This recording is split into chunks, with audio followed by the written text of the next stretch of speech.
Andrew Huff is a spokesman for the Armed Forces Radiobiology Research Institute, which has been leading the Pentagon's quest for a more effective antidote to radiation sickness. The symptoms of acute radiation sickness would be just exactly like a terrible flu. A person would have a headache. They would feel very tired. They would have a little bit of a fever. They might have some vomiting at higher doses. All of this would be more severe and it would come on more rapidly.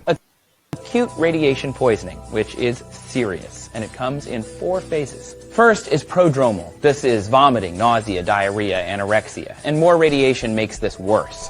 It can hit you within a few minutes or days after an exposure. Second, you'd actually feel better. This is called the latent phase. You'd get over these flu-like symptoms, but you didn't actually get over them. If you'd had lab tests, they would show that you'd been poisoned by radiation. At survivable doses, it would come on within about 6 to 24 hours, and it would be over within 2 days. And you might think, well, I'm okay. Then maybe weeks after that, bam, the manifest illness phase hits.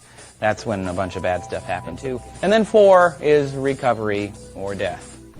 But really what's happening is the body is losing its platelet supply and its neutrophil supply.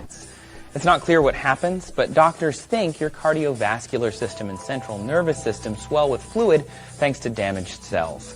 In less than 3 days, the brain can't control the body anymore because of cell death. And in order for you to feel sick from that, just like after chemotherapy, it takes a little while for infections to come up, to come about, or for you to have any kind of bleeding from the loss of platelets.